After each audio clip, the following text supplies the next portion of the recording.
Kell on 5 saanud, ma arvan, et me võiksime vast alustada järjekordse hõimuklubiga. Mul on väga hea meel, et meie keeleteadlasel Vilja Ojal oli aega ja tahtmist tulla meie klubisse rääkima sellisel aktuaalsel teemal nagu Läänemere soome keeleatlas, millele mõtlesime välja sellise pisut poeetilise pealkirja Sõna suubab üle vee ja see ei ole ainult mitte poeetikaga, selles on sulatõsi ilmselt sees. Aga sellest kõigest lähemast siis Vilja Oja meile räägibki. Ole hea. Jah. Paluti mul rääkida Läänemere soome keeleatlasest, aga et see oleks nagu väga ulatuslik ja haraline, siis ma otsustasin piirata seda ja rääkida sõnavarast põhiliselt. Ühesõnaga Läänemere soome sõnavaralistest seostest, niimoodi võiks siis nimetada. Ja algselt natuke sissejuhatuseks atlasest. Läänemere soome keeleatlas on 3-osaline, ilmusid osad 2004, 2007, 2010. Pealkiri on ladinakeelne Atlas linguarum fennicarum ja lühendatult ALFE, mida siis kasutan ka pärast sellist nimetust. Autorid on Soomest, Eestist, Karjalast, keeleteadlased. Atlases on kokku nendes 3 osas päris palju materjali.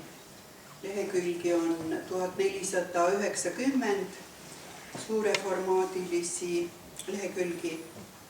Kaarte on ligi 700 ja lisaks siis üsna kokkuvõtlikud kommentaarid. Atlas on 4-keelne. Põhikommentaarid on soome keeles ja lisatud on lühikommentaarid saksa keeles ja vene keeles. Sissejuhatus, samuti mõisterühmade koondkommentaarid ja tähenduse seletused on ka eesti keeles. Küsitluskava koostamine oli siis esimene töö ja selle saime valmis 1989. Ja see sisaldas 318 küsimust, põhiliselt 2 tüüpi. Ühed olid siis loetelu mõistetest, mille vasteid või mida väljendavaid sõnu hakati koguma ja teised olid formatiivid ehk mingisugused sõnakujud, tavaliselt mingisugused sõnavormid, nendest siis koguti nende keelekujusid erinevaid ja tähendusi. Ja nende põhjal sai tulevikus teha mõlema kogu põhjal mitmesuguseid kaarte. Siis lepiti kokku ka kaardistuspunktide kohad, ühesõnaga millest tingimata tuli materjali koguda, aga see ei tähenda, et see oleks olnud piirarv. Kokku oli neid 257 ja Eesti murretest 28, millest 20 oli Põhja-Eesti murdealalt ja 8 Lõuna-Eesti alalt. Aga osadel kaartidel on ka täielik levik antud, nii palju kui materjali siis üldse selle sõna kohta oli ja siis ka niisugust haruldase levikuga sõnad on maksimaalselt kirja pandud.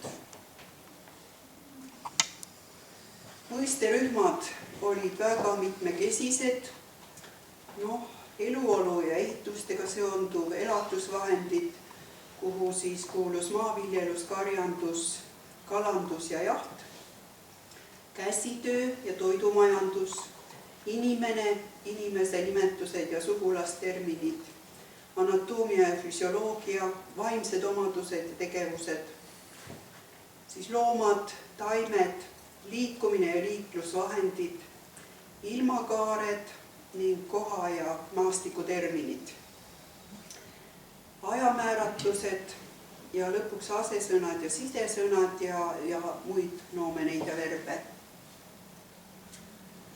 Möödunud aasta lõpul sai valmis elektrooniline variant, mille aadress on siin näha ja see on kõigile vabalt kasutatav. See on Soome Kotimaisten Kielten Keskuse veebilehel.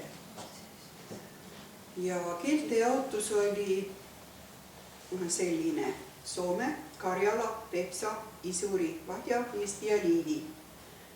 Aga karjala keeles sageli eraldasime 3 rühma, siis päris Karjala, Auluse ja Lüüdi eraldi. Ja eesti keeles 2 pearühma, Põhja-Eesti ja Lõuna-Eesti. Atlase kaartidel juba esimeses osas on mitmed niisugused kaardid, kus tulevad esile nüüd hästi vanad murdepiirid. Üks peapiir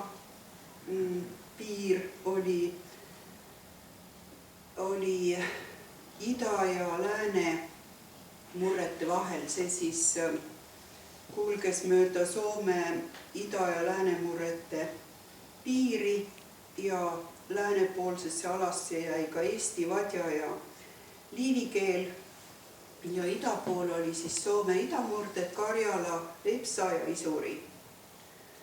Üks klassikaline näide sellisest jaotusest on saunaviha nimetused, kus lääne pool oli viht või vihta ja ida pool vasta.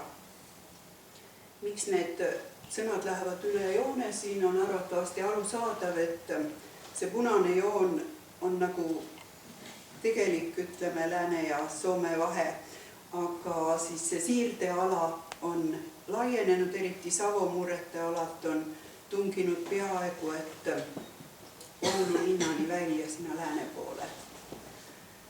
Ja Liivi sõna luud, vot seal võib olla isegi Läti mõju, sellepärast et luud on siis nii pühkimisluud kui saunaviht. Ja Lätis lota on samuti mõlemad.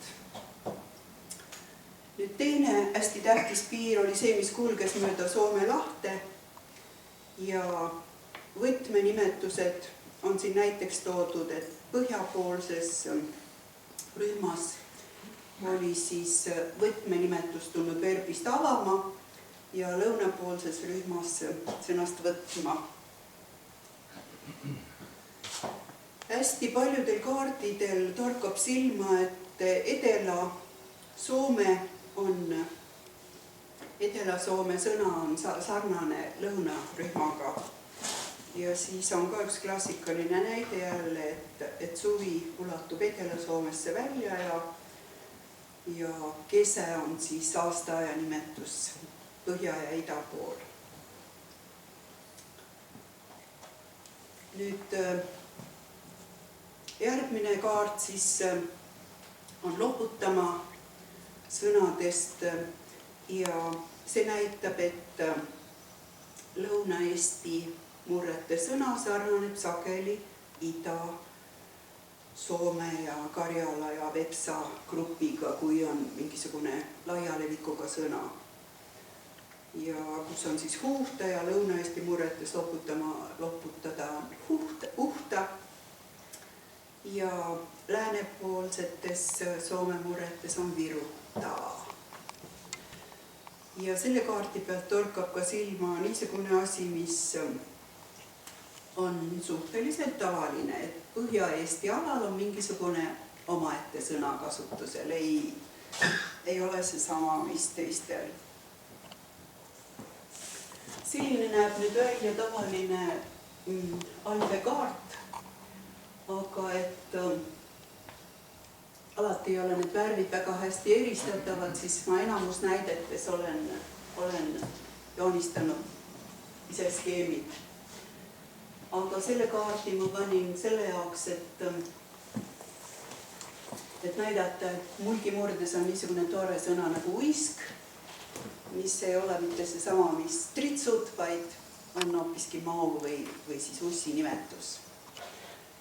Ja siin atlases on palju niisuguseid huvitavaid sõnu, mida ütleme Eesti inimene võiks arvata hoopiski tähendavat midagi muud, näiteks tervel põhjarühma siis keelealal on sõna keride, mis see võiks tähendada?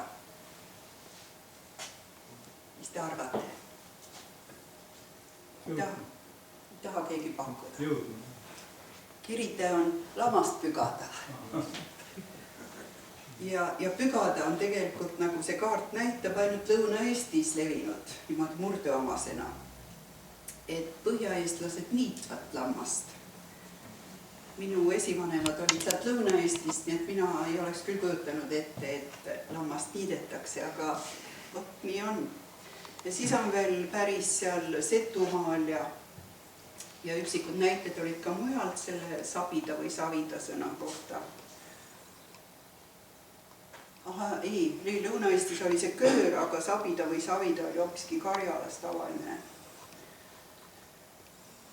Aga on ka niisuguseid sõnu, mis on nüüd tervel soomel, eesti, liivi keeles, kõigis murretes.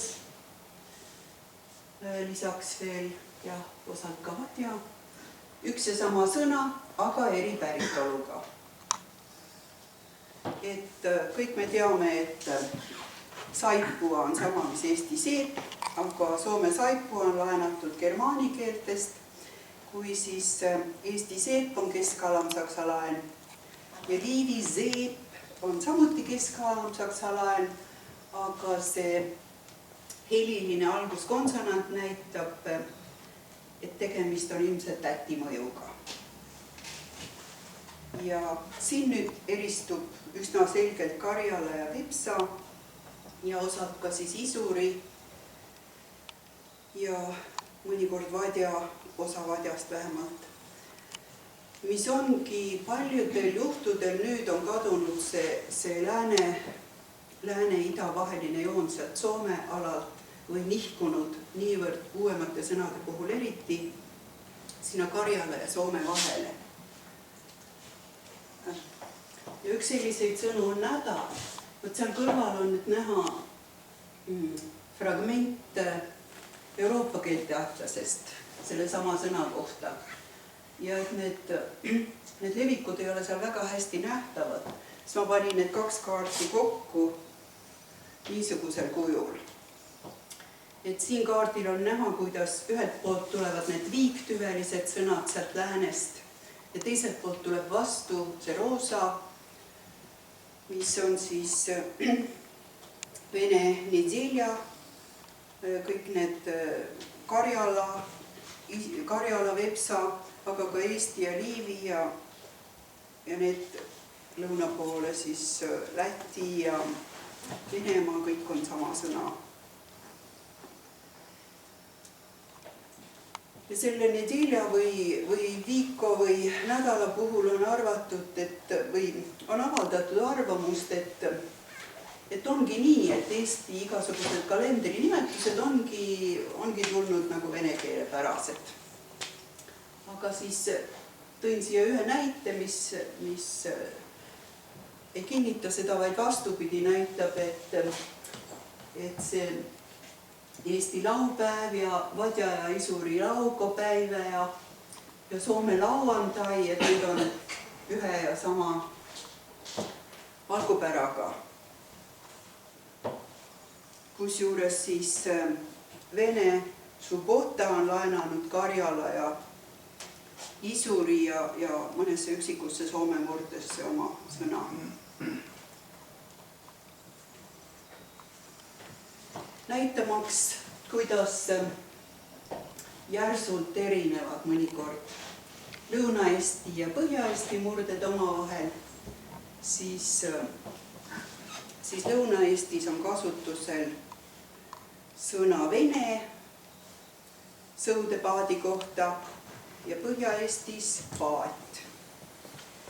Kusjuures see vene on teatavasti ka soome keeles täiesti tavaline. Ja nüüd nagu tarbeesemete ja etnograafiliste esemete puhul hästi tavaline, siis mingisuguse uue mudeliga või uue tootega kaasneb ka uus nimetus. Ja nüüd on siis see vene lootsik levinud, see on ilmselt natuke teist tüüpi ja ta on nende punaste täppidega levinud peaaegu igale poole. Muidugi ei ole need kõik paadinimetused, need, mis on nüüd merepaadiga seotud, need on mererannikud mööda enamasti Rootsi laenud, aga ma tõin just need sisemaa paadid, mis näitavad, mis on igal pool olemas. Siis teine, kus samuti üsna selge murdepiir tuleb, on Lõuna-Eestis ja isegi lõunapoolses Põhja-Eestis on säilinud see vana uurali sõna pang või siis pang. Aga põhjapoolne Põhja-Eesti murre on laenanud või täiesti üldnimetuseks võtnud sõna ämber või siis selle variandid murretes, mis ei olegi selge, kas ta on siis Rootsi või kesk-alam-saksa laen. Kui nüüd võtta Läänemere-Soome keeltes laiemalt see sõna, siis on näha, et nii pang kui ämber on levinud ka põhjapool Soome lahte üsna ulatuslikult, aga mitte Karjalas ja Vepsas.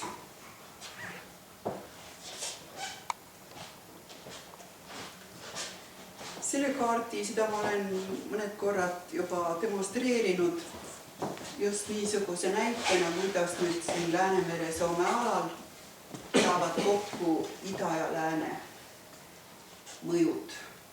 Väga ulatuslikud ida ja lääne alal levinud sõnad on selles pisikeses Läänemere-Soome alal omavahel kokku saanud.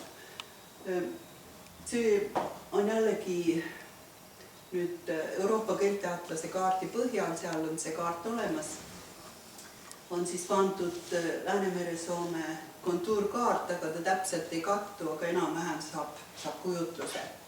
Miks nüüd Soomest suur osa on tühi, on lihtsalt sellepärast, et seal kapsast ei kasvatata.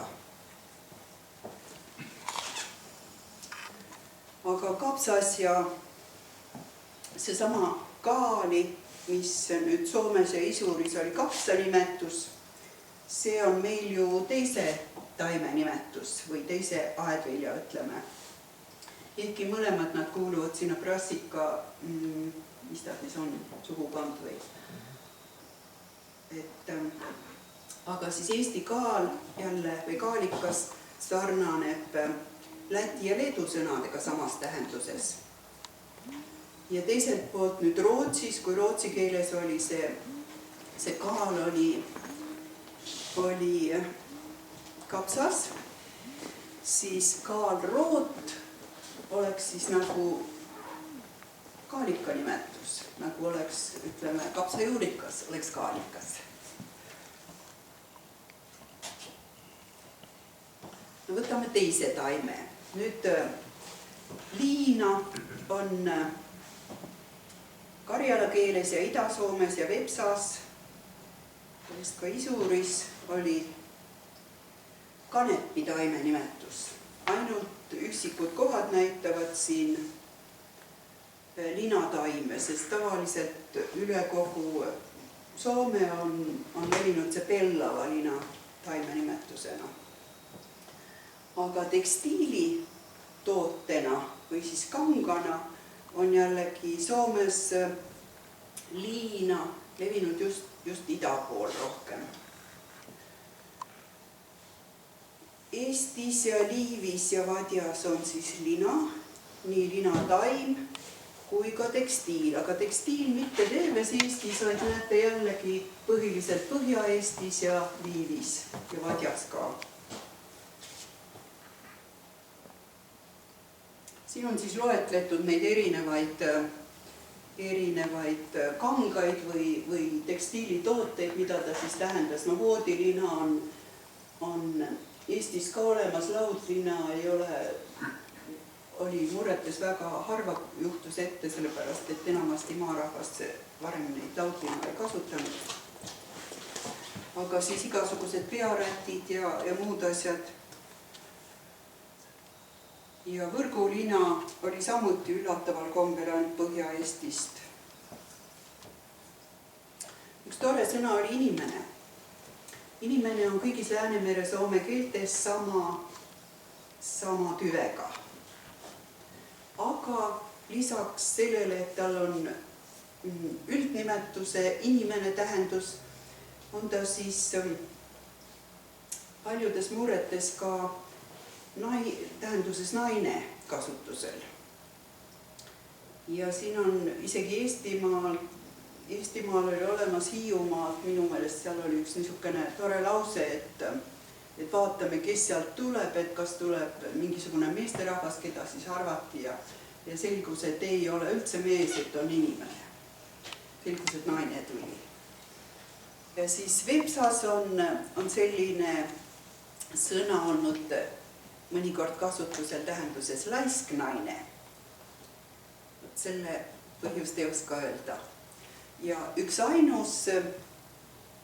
ainus teade oli Karjala keeles sellest, kuidas inimeseks nimetatakse meest. Aga vaatame siis nüüd teistes keeltes, sest see oli ka Euroopa keelte atlases see sõna, mitte just inimene, aga seal olid mees ja naine. Nii et sealt selgub, et germaani ja romaani paljudes keeltes tähistab inimest ja meest seesama sõna murretes.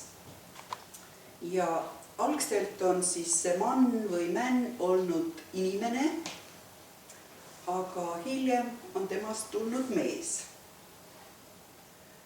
Ja näiteks saksa keeles ta enam inimene väidetavalt ei olegi, vaid on ainult mees. Ja slaavi keeltes näiteks see muž on samuti nüüd mees. Ehkki ta varasem on olnud inimene, see varasemalt on tähendanud inimene. Ja naissoost isiku kohta on inimene sõnast tulnud ka mõningad niisugused sõnad nagu siis saksa maa või mädchen ja inglise maid või siis vana-inglise man on ka kasutatud siis mingi teenijanna või kellegi kohta. Ja kui siis nüüd Euroopa kaardile need naised panna, siis näeme, et nendel on oma mingisugune kindel levila, mis siis võib olla seotud mingisuguse matriarhaadi või mingisuguse niisuguse taustaga. Et põhiliselt põhjapoolne Euroopa. Võtame ühe verbi ka, et nõela nimetusest on tulnud mitmed käsitööd, nagu on ka mitmesuguseid nõelu, on heegelnõelad ja õmblusnõelad. Ja nüüd ongi, et see läänepoolne Soome kasutab sõna neuloa õmblemise kohta, ka siis kui nad masinaga õmblevad ikka neuloa. Või siis neule on õmblustöö mingisugune valmis tehtud asi. Aga idapoolsed ütlevad neule hoopiski silmuskoelise kampsõni või mingisuguse muu kootud asja kohta ja see ongi kudumine, varrastel kudumine tavaliselt. Aga eesti keeles me ei ütle seda nõeluda ja me ei ütle ei kudumise ega masinal õmblemise kohta, vaid see on ikka mingisugune parandamine või niisugune asi.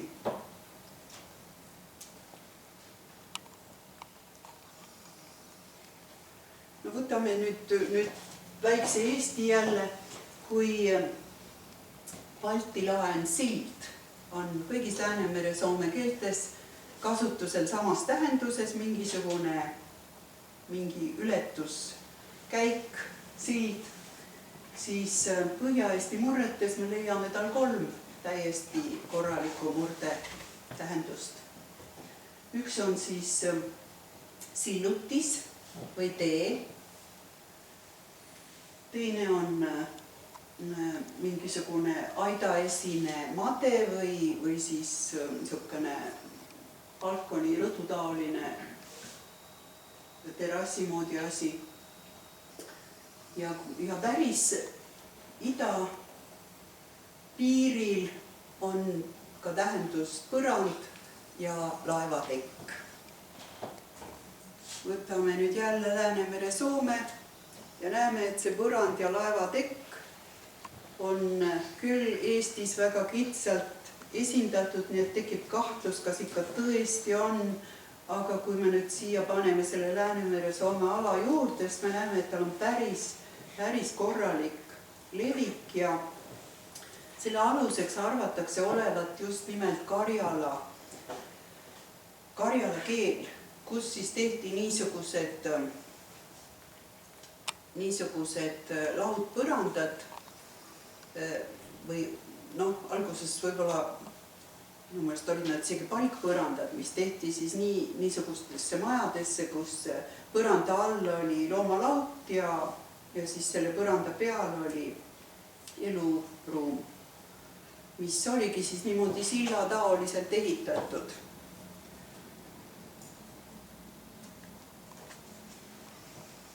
Siis on niisugune huvitav kaarditüüp nagu motiivikaart, see ei ole väga levinud, aga just Euroopa keelte atlases tuli see sageli kasutusele niimoodi, et erinevates keeltes oli hästi palju erinevaid sõnu ja kuidagi ei osatud neid siis mingisuguseid ühisnimetajaid neile leida.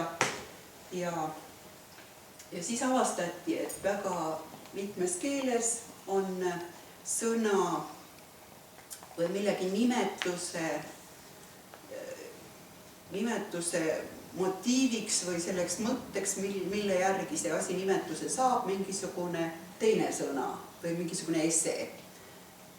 Ja näitena siin, et vikerkaare nimetused on paljudes keeltes just saanud selle kaarekujulise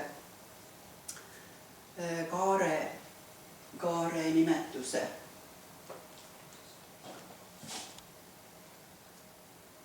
Või näiteks Jaaniussi puhul Läänemere Soome keeltes ma olen siia mõningad motiivid üles pannud, et hiilgama on üks hästi levinud, siis tuli loomulikult ja jaan.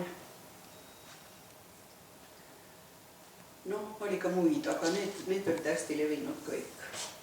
Ja muidugi mitte ainult Läänemere Soome keeltes, aga ka see sõna oli samuti Euroopa keelte atlases olemas, nii et seal on neid teistes keeltes veel. Või siis kartul, suhteliselt uus vili, mis on saanud siis oma nime varem tuntud viljade järgi. Nagu siis Soome murretes pirn või päärõne ja õun oli päris palju, õun oli Soome, Põhja-Eesti vadja ja Lõuna-Eesti maaubin, Soome vadja maaomena ja Põhja-Eesti või vadja maaõun. Ja siis liivi keeles naeris või tähendus naeris tegelikult nagõras. Ja Ingerimaal oli ka kerakujuline esse või tegelikult sõna muna, aga ta seal tähendab ka kerakujulist eset üldse. Ja nüüd tekibki juba üleminek. Ühesõnaga sama, mis oleks nüüd nimetamismotiiv, võib olla ühtlasi ka hoopiski tõlkelaev.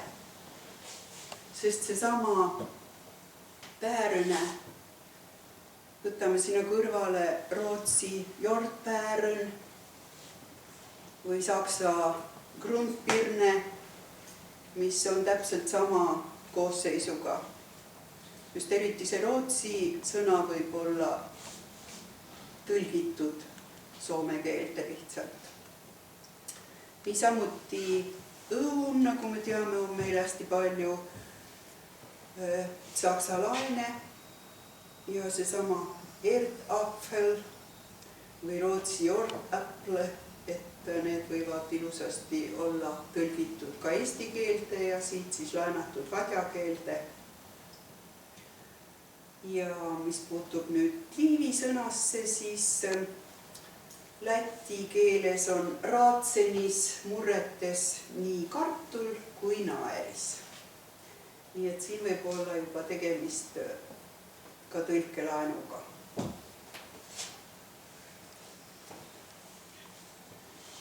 Aga nüüd järgmise pildi peal on tõlkelaen üsnagi äratuntav. Kui Karjalas öeldakse haige olemise kohta, et ei voia, või siis vepsakeeles öeldakse iivoida või iivida või eivida. See tähendab seda, et ei voi, ei saa kuidagi, ei ole hea olla, ei ole terve, ilma terviseta olla. Sama mis vene keeles, nimotš, ei või. Teised on samuti vene laenud nagu läsi ja lässi ja läsije, mis on paljudes keeltes siin samas piiri peal jällegi esineb.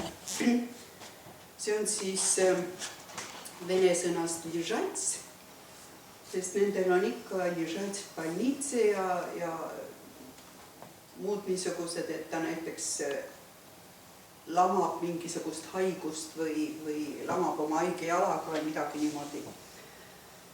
Ja siis bolje ja bolje oli samuti vene boljets.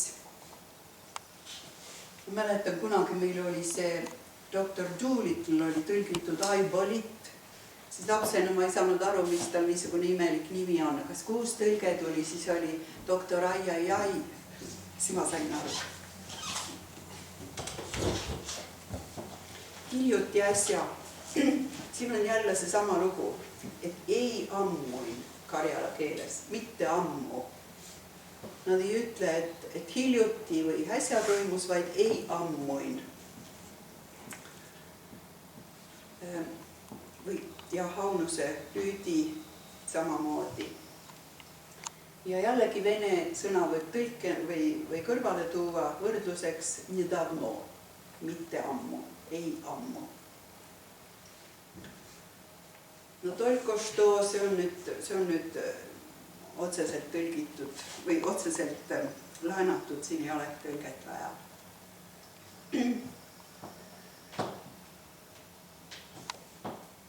Miks siis nüüd need sõnad üle vee tulevad? Kõige problemaatilisem ongi see saksa, kust meil on hästi palju laenatud, keskalam saksa ja pärast saksa ja tegelikult on nad meist ju väga kaugel.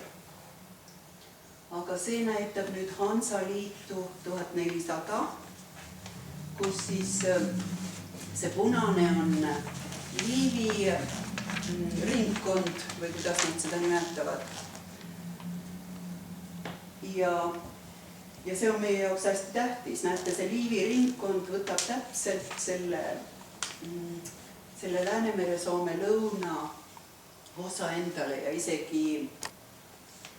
isegi mereäär tuleb kuni selle Läti Kuramaa murdeala lõpuni välja lõunasse.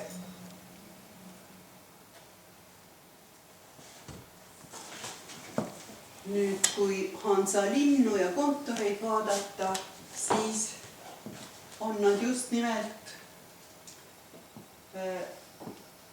3 tähtsamat linna, Tallinn, Tartu ja Riia. Ja need olid 3 tähtsat linna siis Lääne-Euroopa ja Novgorodi väga tähtsal kaubateel. Ja need teised linnad, mis siia sinisega on märgitud, need olid niinimetatud kontorid või siis mingisugused tugigrupid, aga need ei olnud nii olulised linnad. Ühesõnaga, need koonduvad kõik põhiliselt Eesti praegusele siis Eesti ja ütleme Läti alale, Põhja-Läti, nii et Liivimaa ja Eestimaa olid neid linnu täis või kontoreid. Aga siis see suur Soome, seal oli ainult 2 kontorit. Ja Karjalas tegelikult oli seal Viiburist otse üle Karjala maakitsuse, seal järve ääres oli see Kägisalmi, mis oli siis kuskil 13. sajandil hästi tähtis kaubakeskus. Nii et see oli nagu Viiburiga seotud, nende vahel oli mingisugune veetee ja veeteed olid üldse hästi tähtsad teed. Nii et siit on aru saada, miks Põhja-Eesti võttis neid uuendusi kõige rohkem vastu, miks tulid need kaubanduslikud sõnad ja igasugused tööstuskaupade nimed ja need tulid just saksa keelest ja alamsaksa keelest, on meil hästi palju niisuguseid laene tulnud. Aga meil on siin veel naabreid üle mere.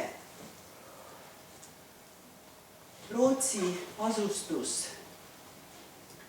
oli, nagu näete, nii Soome kui Eesti ja ka siis Liivi rannaaladel igal pool. Nii et meie põlisrahvas ei pääsenud üldse õieti ranna ligi. Sellepärast, et rootslased olid usaldatavamad. Ja siis ongi nendest igasugu merendussõnavara, kalandussõnavara, ütleme kõik, mis seostub paatidega, merepaatide ja niisuguste asjadega, need on kõik, seal on väga palju Rootsi laene.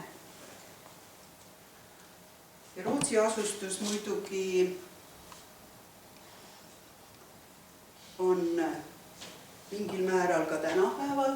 See nüüd näitab praegusi Rootsi murdeid Soome rannikul. Nii et kui eelmise kaardi peal oli see lõunaosa, siis nüüd näete, seal on, mis ta siis nüüd on, Lääne-Põhjamaa, nagu nad nimetavad nende murrete. Naabruses kohe Soomes on ka need Soome-Rootsi murdeala. Nii et Soome tulid siis paljud need laenud, mis meile tulid Hansateed mööda Saksamaalt, tulid Soome loomulikult Rootsist. Teiselt poolt, mis nüüd mõjutas neid ka ilma mereta, ehkki need meretagused olid tulnud mõlemale maale, siis Soomes oli Rootsi administratiivne valitsus pikka aega ja Eestis Saksa võim, nii et sealt siis igasugused riigi oludega seotud terminid. Ja nüüd, kui need vanad laenud välja jätta, mis siin on nüüd need väga vanad Balti, Germaani ja ütleme Lääneslaavi, mis on siis Poola ja Valgevene, siis need uuemad laenud ongi nüüd niimoodi, et kõige rohkem on neid saksa ja alamsaksa laene eesti keeles, üsna palju ka liivi keeles, aga tunduvalt vähem soome keeles. Sellest Soomes on need samad sõnad tulnud siis kas germaani sealt ülevalt põhjast või siis rootsi keelest, tänapäeva rootsi keelest. Läti laene on rohkem Liivimaal, vähem suhteliselt, ütleme, Eestimaal. Ja Vene laenudega on nüüd nii, et neid tuleb aga järjest juurde ja kui enne oli Isuri ja Vadja siiski suhteliselt niimoodi Soome ja Eesti mõju all, siis nüüd on need puhtalt venestunud alad. Nii et nende atlase materjalide põhjal näitab küll, et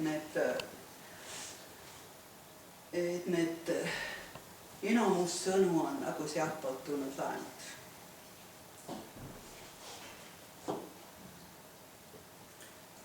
Ma arvan, et niisuguseks väikseks ülevaateks aitab.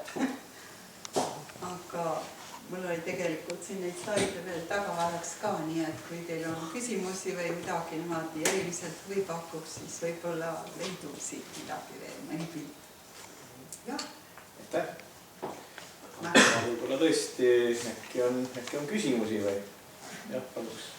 Ma küsiksin, et kas sa räägiksid midagi sellest Euroopa keelte atlasest ka või võrdluses selle Läänemere Soomega või kuidas seal seisud on või mismoodi sa sellega seotud oled? Euroopa keelte atlas ka niimoodi, et seal on igalt maalt üks inimene olnud varem. Ja siis see hoolitseb selle eest, et nende keel seal saaks õigesti esitatud. Aga praegusel hetkel on nüüd möödunud aastal ilmus 9. köide. Need võtavad muidugi väga pikalt aega, sellepärast et kõigi keelte inimesed peavad kõik need käsikirjad läbi käima ja seal on pikad kommentaarid. Niimoodi, et ikka mitukümmend lehekülge, seal 50 lehekülge võib üks kommentaar olla ja niisugused põhjalikud ülevaated. Ja siis eri keelte spetsialistid siis peavad nõustama kõiki neid teisi tegijaid, sellepärast et niisugused ülduniversaalteadlasi pole olemas. Ja alguses oli niimoodi, see algas seal kuskil 60-ndatel Hollandist ja väga tublid inimesed olid seal eesotsas ja väga targad professorid, aga siis nad kõik kadusid vähehaaval ja siis oli veel tükk aega võim sakslaste käest, kes ka väga hästi organiseerisid, aga suurtes rahapuudustes ilmus neid suhteliselt ikkagi mitme aasta kohta, vahepeal oli vist koguni 7-aastane vahe. Sellepärast, et trükkimine läks järjest kallimaks.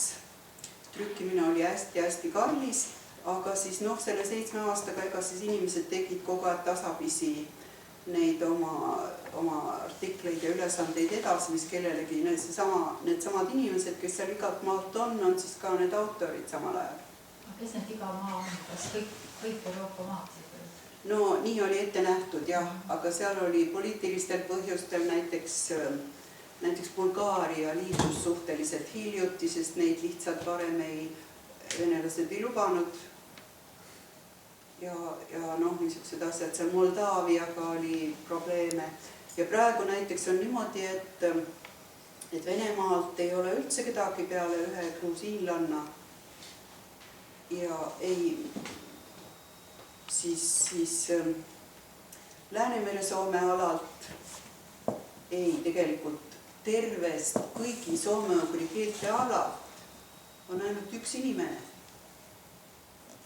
Sellepärast, et kuigi neid soome-ugri keelte siis kaardistuspunktid moodustavad kogu Euroopa kaardivõrgust 1/6. Mõtelge, missugune suur osa. Ja siis on ainult Sirkka Saarinen Soomest, kes peaks nagu kõige sellega üksinda toime tulema, sest pole teisi inimesi enam. Ja Venemaalt oli seal mõningad, aga ilmselt neid võimalusi enam ei ole. Ja nüüd on siis niimoodi, et praegusel hetkel on kõik need autorid on tekkinud uued, sest tehti üldslaavi atlast ja kõik need slavistid, kes jäi vabaks sealt üldslaavi atlasest. Seal on Sloveenia, Horvaatia, Bulgaaria, siis Poola, Tšehhi, Slovakkia, ühesõnaga igalt poolt mõnest kohast, viimane kord oli Poolast näiteks 5 inimest lausa, kes siis kõik tahtsid teha seal, võtsid endale mingisuguseid ülesandeid teha, et nemad et ilmselt oli see nendel siis seotud oma töökohaga või kuidagi nii. Aga siis hakkaski mulle sadama niisuguseid huvitavaid küsimusi, et küsiti mu käest altai keelte kohta ja ma ei tea, mis kõik veel umbes niimoodi, et otsin endale materjali. Ma ütlesin, et mul ei ole altai keelte materjali. Aga see on ju samamoodi. Ühesõnaga, praegu on situatsioon väga keeruline ja ma ei tea, mis need slavistid, kes siis endale kõik need teemad haarasid, mis nemad teevad. Aga viga on ka selles, et praegune president, kui doktor Fiirek sealt Saksamaalt siis loobus, läks pensionile, siis järgmine tuli Rumeeniast, temal ei ole mingisugust jõudu ja võimu ja nüüd ilmub see atlas täiesti niimoodi pehmete kaante vahel mingisuguse Rumeenia või selle Rumeenia keele instituudi toimetiste kaante vahel ja viimane kord ei antud üldse autoritele isegi neid veergusid ei saadetud ja ühesõnaga nüüd on organisatsioon on kehva ja seis on kehva aga et kõik see materjal on ikkagi väga väärtuslik ja nüüd nii palju, kui seda siis suudetakse seal atlasesse ära trükkida, see oleks ikkagi hästi positiivne, kui see siis oleks vähemalt usaldatav ja õige. Nii et selles mõttes ma olen niimoodi ka pingutanud, et neid Läänemere-Soome asju parandada siis ja Eesti asju kõigepealt. Nii palju kui jõuan, et nüüd need viimased, mis veel ilmuvad, et nad siis ikkagi oleksid natukene õigemad. Et ongi niimoodi, et slavistid vaatavad, vene keeles on selline sõna olemas, ühesõnaga ja siis panevad Eesti oma sõna ka kohe sama etümoloogia, aga see ei ole hoopiski mitte. Näiteks isegi see sama kapsas, see on ju ka niimoodi, et osa on tulnud, või siis ütleme kartul, kartoffel, eks ole, osa on tulnud Venemaalt meile, vene laenuna, osa on tulnud saksa laenuna. Nii et niisugused asjad ei ole niimoodi üheselt lahendatavad. Aga motiividest rääkides ja üldse igasugused niisugused, kui nad teevad ka motiivikaarte ja nad ei tea, mida see sõna tähendab, kui nad tõesti panevad selle keride nüüd selle asemel, et paneks selle pügama tähenduse, panevad, eks ole, võib-olla niimoodi kerimise tähenduse või jooksma tähenduse või ühesõnaga on need lihtsalt homonüümid, mis ei ole sünonüümid. Ja siis, mis see kaart siis näitab, see läheb ikka täitsa metsa.